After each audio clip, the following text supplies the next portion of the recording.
I want to talk about something, because as I look at the YouTube videos of what's going on in California, I can't help but think about how when we had the floods in Florida, when you had the catastrophic floods in the Carolinas, and it's another place I can't think about. Understand me. When it comes to a national disaster, a natural disaster, nobody can prepare for that. Like I've just heard somebody say, California has had many fires, but nothing, the key word here is nothing like what they are having right now. Nothing. So if you have never ever had anything or thought you would have to ever prepare for anything like that, why is it that people are always trying to find somebody to blame? Like they're literally blaming this on the mayor and some other person. What could that person have done that the people that already were there, that done what they could have done? Everybody always trying to find somebody to blame, but not realizing that what is going on as far as these floods and these fires, this modern day Sodom and Gomorrah, because that's what it is. That's exactly what it reminds me of, the modern day Sodom and Gomorrah. And I'm going to be honest, God has been speaking these things through his prophets for years. But a lot of people obviously have gone deaf to the things that people have been trying to ring the alarm on to help them to surrender to God. But they have done what they wanted to do and ignored the Lord's warning. These are 3 prophets that I know I've heard them give warnings of destruction. Circle of Life with Angie, Prophet Productions, and Little Promises. Little Promises, during the time we were having the hurricanes in Florida, right before Milton, she came up on my algorithm on YouTube, where 2 years ago, last year, when I looked at the video 2 years ago, this woman spoke what God had them put on her heart to speak. And that was Florida will have back-to-back hurricanes. That was the exact message, the exact video. And it was 2 years ago. And lo and behold, we had back-to-back hurricanes. She also spoke some other stuff. But I'm going to let you do your due diligence and go look up the channels of these people so you can get the memo like everybody else has gotten. I hate to see people go through the stuff that they're going through. I hate to see that. That kind of devastation, when you are a person that have a heart for people and helping people, and you can't get to them to help them, it hurts. It hurts to see old people in nursing homes being pulled out their bed, can't walk, half of them can't talk, and on breathing machines, already nervous. Some of them probably already nervous because some of them probably don't have Jesus in their life. So they already nervous and scared of dying. And then they got something like this happening that's causing stress on their already weak hearts. is devastating, is what it is. It's devastating, but no human on earth could have prepared for what happened in these floods and what's happening over there in that fire. So to try to cast the blame on somebody, shame on you. Because see, had everybody been in alignment with what God wanted for you and in relationship with your maker, you would have got the warning that you needed, that you felt man should have gave you. You would have got the warning that you needed to get out of there.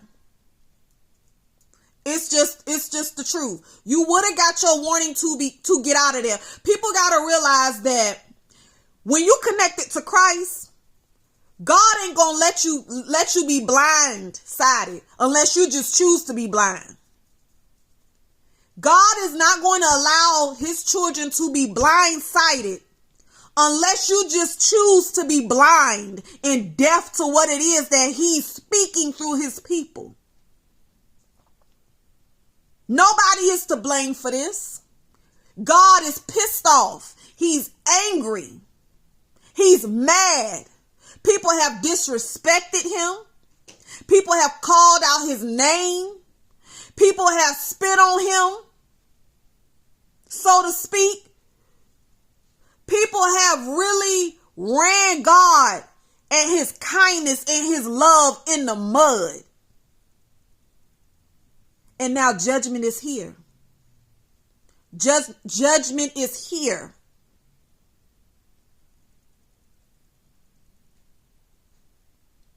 So either you gonna get your life together, because he still spared you. He still spared you. I hate that people have to lose everything to gain what's more important. And when I say that, I say it in a loving way, because sometimes we have to be stripped from everything to gain what's important. God has been trying to get people's attention for a long, long time. And you can say what you want to say. You cannot like this message all you want. And probably the people who are offended by it are the main people who need to hear it. Because God gonna come to you before he go to anybody else about you. God gonna come to you before he have a prophet tell you anything about you. God will come to you. God will put on your heart to let you know, put it down, come back to me. Like, what you doing ain't right, come back to me. But people's lives are screaming louder than God's voice, till you can't hear the help that he's trying to give you. You can't hear the instructions that he's trying to give you to come back to him before it's too late. Because the money, the fame, the popularity, all that is screaming louder than God's voice. And what you don't understand is he's not going to scream over you. He's not going to scream over you. He's not going to talk over what it is that you want to do to get something through to you. If you can't sit still enough, if you can't position yourself in a place where you can hear God to know what it is that can save your soul, then that's on you. That's on you. Because God don't wish for nobody to perish. But as I read my Bible today, I was reading in Matthew, and I'm going to read it because as I read it, it just came in my mind. This is a modern day Sodom and Gomorrah. I'm going to see if I can go back to it. Let me see. It is in,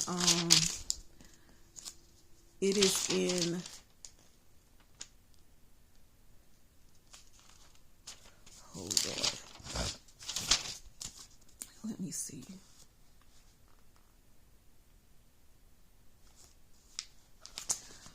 Okay, I'm going to read.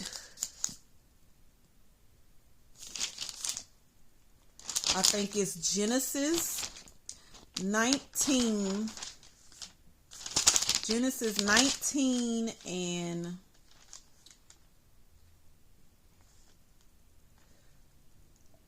19 and no, that's not it. Let me see. Hold on, because I want to read it to you.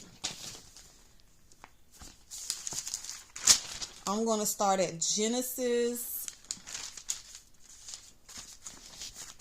Where is it? 16. 18. 18. 16. What is this? Okay. That's 16. Genesis 19. No. Yeah, Genesis 19. No. Genesis. I'm trying to figure out which one this is. I'm going to read Genesis.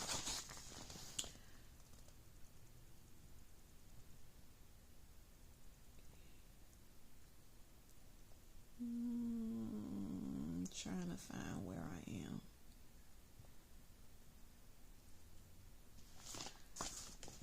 Okay.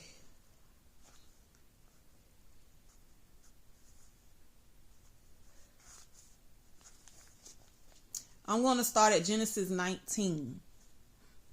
And I'm going to read to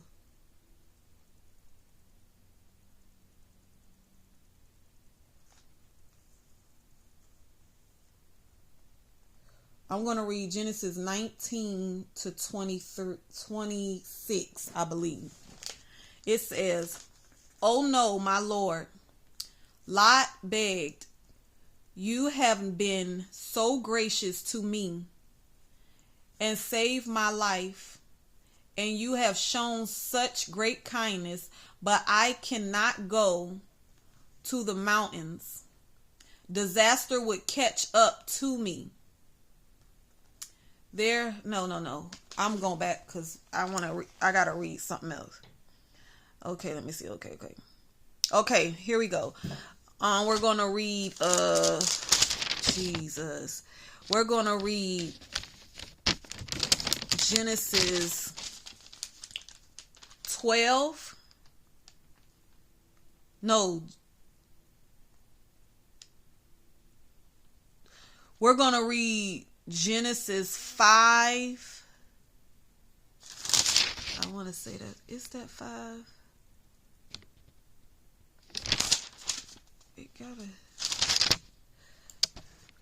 I think it's Genesis. It says Genesis 5. And we're going to read all the way to 23.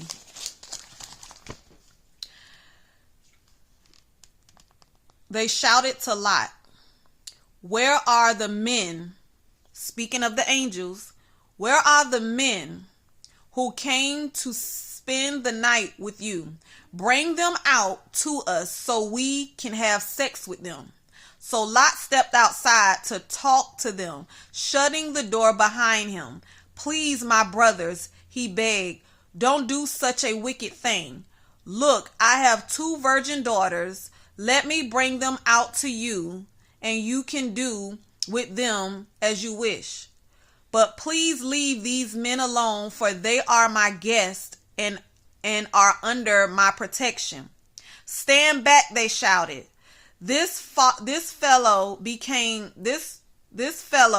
came to town as an outsider, and now he's acting like our judge.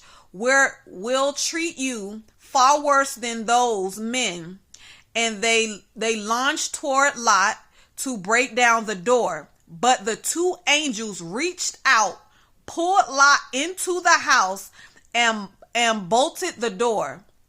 Then they blinded all the men, young and old, who were at the door of the house, so they gave up trying to get inside. Meanwhile, the angels questioned Lot, "Do you have any other relatives here in this city?" They asked, "Get them out of this place, your sons-in-laws, sons, daughters, or anyone else, for we are about to destroy this city completely." The outcry against this place is so great, it has reached the Lord, and he has sent us to destroy it. So Lot reached out to his daughter, fiance, "Quick, get out of the city. The Lord is about to destroy it."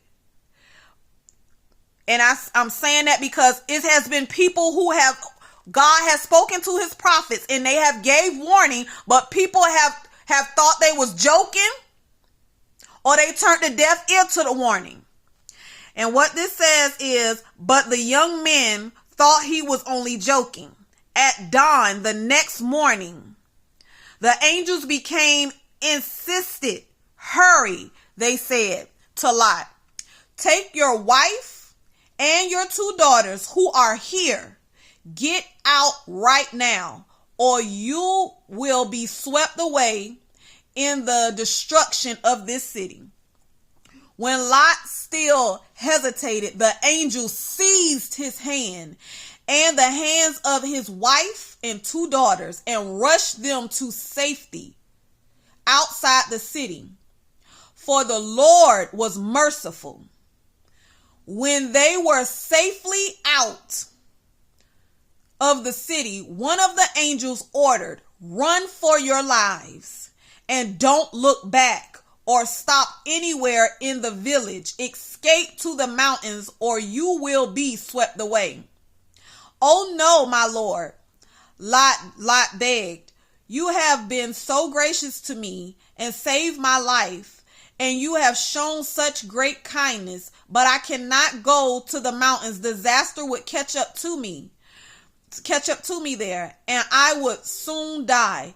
See, there is a small village nearby. Please let me go there instead. Don't you see how small it is? Then my life will be saved." "All right," the angel said, "I will grant your request. I will not destroy the little village, but hurry, escape to it, for I can do nothing until you arrive there." This explains why the village was known as Zar, which means little place. Lot reached the village just as sun was rising over the horizon. Then the Lord rained down fire and burning sulfur from the sky on Sodom and Gomorrah. He utterly destroyed them, along with the other cities and villages of the plain, wiping out all the people and every bit of vegetation. From what I seen on TV, I don't even know what the cause of the fire was, but because of the hurricane winds, meaning something that man can't control, because the hurricane winds was so bad, that's what gave the fire life to sweep through like it's sweeping through. So man ain't have nothing to do with it. It's nothing that the mayor could have done even if she would have stayed here. It's nothing nobody could have done. But like I said, if people would grab hold of Jesus, if they would grab hold of Jesus and develop a relationship with the one who made them, nothing will hit you blindsided. Nothing. Grab hold of Jesus. It's crazy to even look at what's going on over there because it looks unreal. It looks like something in a movie. And to know that it's real, I can't even understand this. I can't understand it. And I feel so bad for the people that are going through this, who are innocent. Hollywood has been rejecting God. I'm gonna say this because it seemed like Hollywood give anything. Anything can be a God. But when you start screaming out the name of Jesus, it's a problem. Hollywood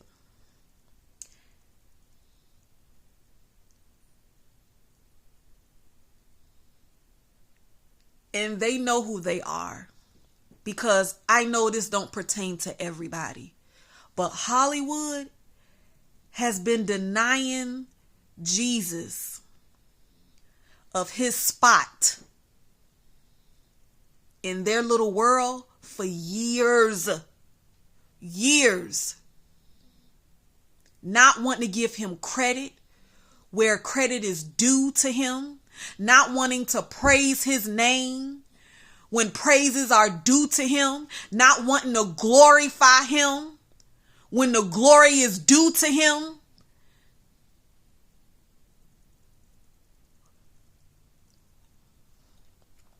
You can't expect a person to keep a safe face when you keep stomping on them. You can't expect a person to continue just to let things slide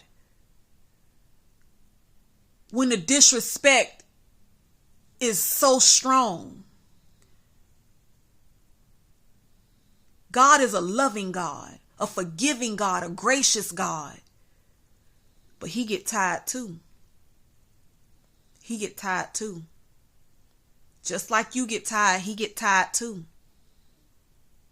And it comes a time where, just like a parent got to put their foot down to their child, God got to put his foot down. And when he put his foot down, it's too late. Because whatever it is that he has made up in his mind that he's going to do, he's going to do it. I'm praying, and I pray that God have mercy upon the people that are there. Because like I said, everybody ain't in the same boat. There are people there who love God, who worship God, who obey God. There are people there who are innocent.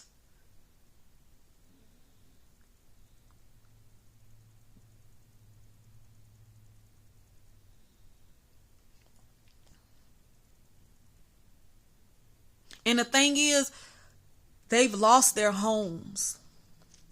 People have lost their homes. And they're saying that they can't really estimate how many people have lost their lives just yet.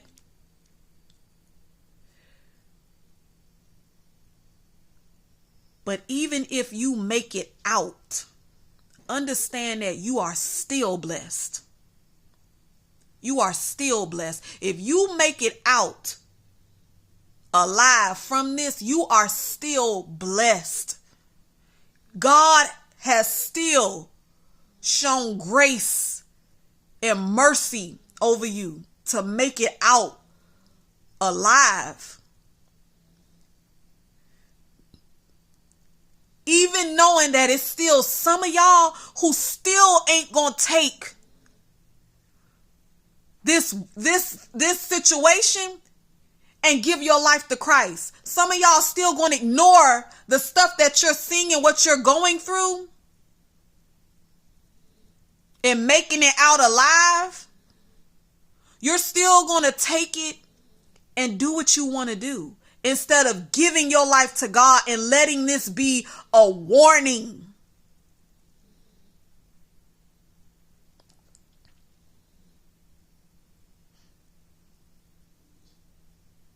God is upset, and I don't blame him. I don't blame God, because we've been going about life as though it's our own when he created us in his image for his purpose to worship him, to allow him to live through us, to do his work. Not what we want to do, but what he wants us to do. And we have been taking his kindness and his love for granted. The fact that he hasn't cracked that sky yet, a lot of people just choose not to believe or just choose not to even care. God is tired. He's tired. And he has every right to be angry. Every right to be angry. I don't care if nobody likes this message, because it's true. And people don't like to hear the truth for some reason. That spirit in people don't like to hear the truth. But judgment is here on earth. And like I said, if you want to, these are 3 prophets that I know I've heard warnings from over the years. Circle of Life with Angie, Prophet Productions, and Little Promises. Because I'm going to tell you something else Little Promises said. I seen on there. The Golden Gate Bridge, or whatever that bridge is. She say the Golden Gate Bridge is about to fall. People have to also understand, when the Lord speak a prophetic word, it don't always happen right then. Remind you, the word about Florida getting back-to-back hurricanes, that was 2 years ago. When that bridge gonna fall, I have no idea. But all I know is y'all have been warned. Just like we have been warned. Y'all have been warned. This lady, I actually seen a video with her walking the streets of LA prophesying. And people just walking by her. It's no different from what used to go on when Jesus walked the earth. People hear it and they don't hear it. They hear it and then they think people crazy until it starts happening. People are crazy until the stuff that they speaking starts happening. But that's when you know you dealing with a real prophet. When the things that they speak come to pass. My heart goes out to every last person over there. Save or not save. Good or bad, because I don't wish bad on nobody. I wish everybody could partake in the love of Christ. And living in a world, living together in harmony. Without the wickedness, without all this other foolishness going on. But there ain't no real world like that on earth. I gotta wait till I get to heaven to live in peace, to live in joy and love. 'Cause why? Us humans just want to do what we want to do. Not realizing that what you want to do is getting ready to kill you.